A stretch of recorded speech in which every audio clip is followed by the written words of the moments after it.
In this video, I'll share with you how Forex trading started. That is, the problems and solutions that led to the rise of Forex trading, the opportunity that exists today and in the future, and why you should care about all this. So do stick around to the end to get the full story. So to really understand how Forex trading started, we need to go way back into history of how business used to be conducted at the beginning and the rise of money. So way back in 6000 BC, the medium of exchange in business was actually salt and spices. This arose from the need to be able to exchange one particular good for another good. So what people came up with in essence is what we call barter trade, whereby you would give away your bag of maize to be able to get certain liters of milk. But how salt and spices became the medium of exchange was because it was the main commodity that was actually being traded during that particular time, and people agreed upon that certain measures of salt and spices would then be good measures of value when actually you're conducting business. But the problem with salt and spices is that in large business transaction or in large business deals, it became more and more bulky to be able to carry around bags of salt and spices. So around 6000 BC, a solution actually was developed, and the solution was to start using gold and silver coins. So how this worked was the weight of a particular gold or silver coin would then determine the value that is actually going to be exchanged. So this worked because there was now a standard way of being able to measure the value of a particular medium of exchange. And then interestingly,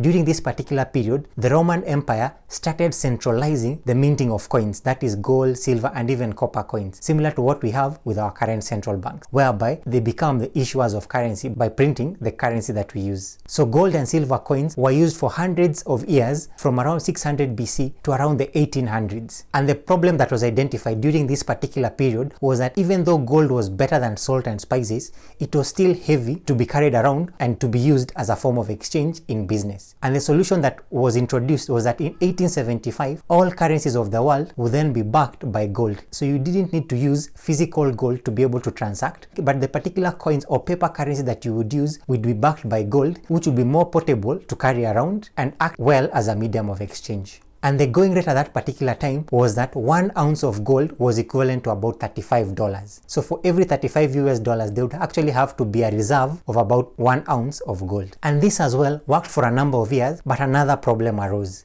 And this was around the 1930s, just after the First World War. And the problem was, with many countries being involved in the First World War, there was a need for a lot of money to be able to be used in war expenses, to be able to buy weapons, buy food, and the many expenses that were involved in that First World War. And the problem was, countries did not have enough gold to be able to back the large expenses that they were incurring in the war. So what was the solution? In 1944, several countries came together and developed the Bretton Woods system. What the system would be is that all currencies no longer needed to be backed by gold on their own, but only the US dollar would have to be backed by gold, and all other currencies of the world would actually now be backed by the US dollar. So the reserve currency of the world would no longer be gold, but now would be the US dollar. This is because the US was hardly involved in the First World War, and their gold reserves were not as much affected as that of the rest of the world. But as time went on, another problem arose. The problem was, other countries that were backed by the US dollar started having a perception that the US is printing a lot of its US dollar currency than the actual gold that they actually have as a reserve. And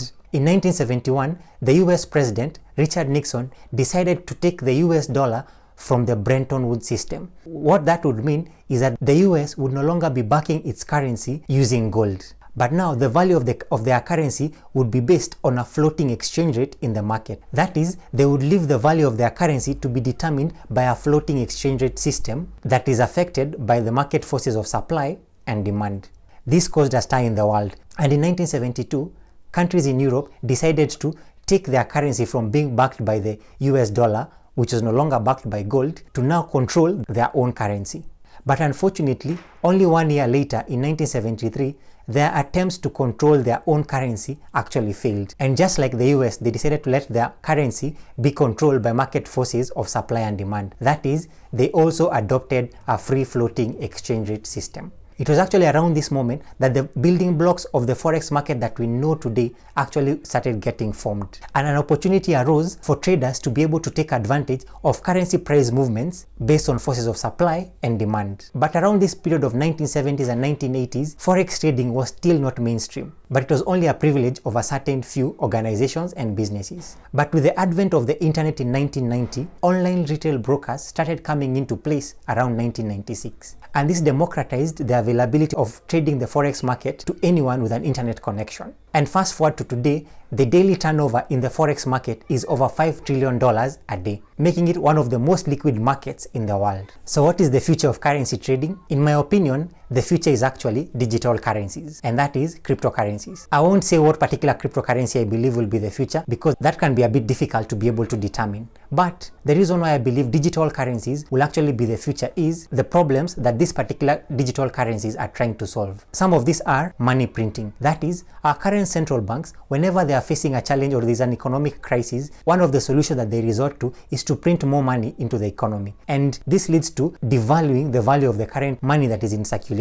And cryptocurrencies try to remove this particular control from central banks of being able to print currency. The second problem that cryptocurrencies try to solve is the problem of privacy. More and more people in our current day and age are having the concern that they don't want their activities as they use their money to actually be tracked or to be known by a third party. And cryptocurrencies provide this by providing anonymity through the blockchain network that they actually built upon. And the other two problems are the speed of transactions. Within a blockchain network that cryptocurrencies actually run, you're able to make your transactions quite quickly, even though you are paying someone across the world. Whether it is from the US to India, you're able to make your payment transaction very fast compared to if you actually did it through a banking system, which sometimes could even take 2 days to even a week. And the other problem that cryptocurrencies try to solve is transaction affordability. More and more individuals are complaining about how expensive it is to make bank payments. And with cryptocurrencies, this is one particular problem that they seek to be able to solve by making it very, very affordable to be able to make payments across the world, which can be very expensive in the traditional banking network. So while I'm not an advocate for cryptocurrency trading in this particular time, due to the high volatility that can lead you to losing a lot of your money very fast, even though you can make it as fast, I still believe that it's going to be the future medium of exchange. So the best way to take advantage of the Forex market in order to grow your wealth is to master the basics of Forex trading. And if you'd like to do so, I suggest you click and watch the playlist on your screen that I created to help you master the basics of Forex. And for more Forex trading tips from my own personal trading journey, then click on the subscribe button below. You will love the content. So see you in the next video.